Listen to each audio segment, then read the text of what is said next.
Le passé, le présent et le futur ne sont pas reliés, nous disent les enseignements. Et pourtant, dans le Zen, nous parlons souvent du temps.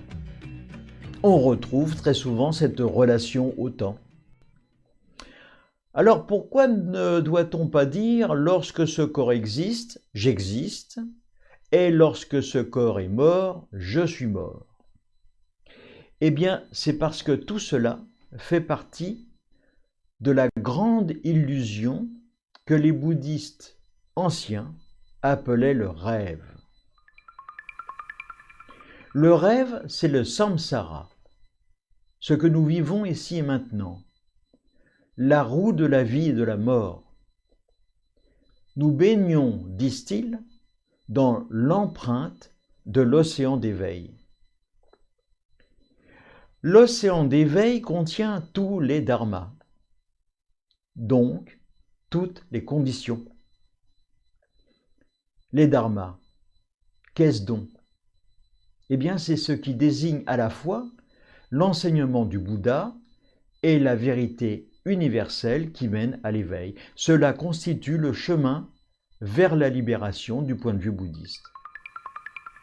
Il s'agit d'acquérir toutes les saveurs de tous les courants, de l'ensemble des conditions, autrement dit, embrasser l'ensemble des causes et conditions, tandis que les êtres non éveillés n'en saisissent qu'une toute petite partie, tranche par tranche.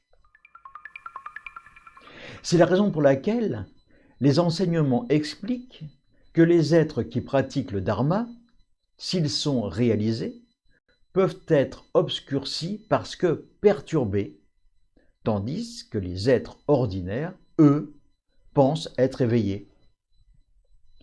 Mais si quelqu'un écoute attentivement l'enseignement du dharma et qu'il est promulgué par un être déjà éveillé, il n'a pas besoin de parcourir la voie graduelle.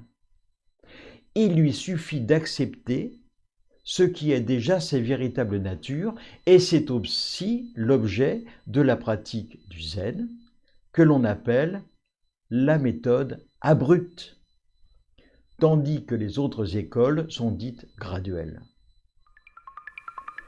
Ceux qui restent dans le rêve, le samsara, la condition ordinaire de notre monde, voient la réalisation comme une possibilité. Peut-être vont-ils développer l'envie de dépasser cette condition afin d'accéder à la vraie nature de cette création et donc à la profondeur de ce qu'ils sont, à la profondeur de leur être. Mais pour les êtres éveillés, le rêve n'existe pas. Pourquoi ? Eh bien, parce qu'ils sont d'ores et déjà sortis du rêve. En réalité, chaque acte de notre vie, pour les êtres éveillés, relève du dharma et uniquement du dharma. En conclusion, si l'on s'attache aux mots, aux aspects tangibles et que l'on ne sait pas regarder au-delà des choses, actionner ce fameux esprit Ichiryo, c'est-à-dire l'esprit au-delà de l'esprit, alors un grand nombre de karmas va être généré. Une multitude de situations diverses et variées vont être générées. L'être éveillé, lui, au contraire, ne va pas générer de karma. Il se meut dans la sphère tranquille, en dehors de toute perturbation. Et d'ailleurs, à ce sujet, j'ai retrouvé pour vous un poème de Tunai, qui au moment de sa mort, comme tous les grands maîtres de Chan, a écrit un poème qui disait « À vouloir saisir le vide ou vouloir courir après l'écho, vous vous fatiguez l'esprit.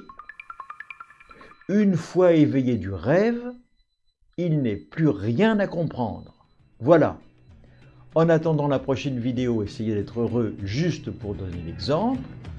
Et comme Osho l'a écrit, tout ce qui devient une habitude tue notre capacité à répondre spontanément et dans le moment présent. Voilà, vous avez le temps d'y réfléchir jusqu'à la prochaine vidéo. À bientôt.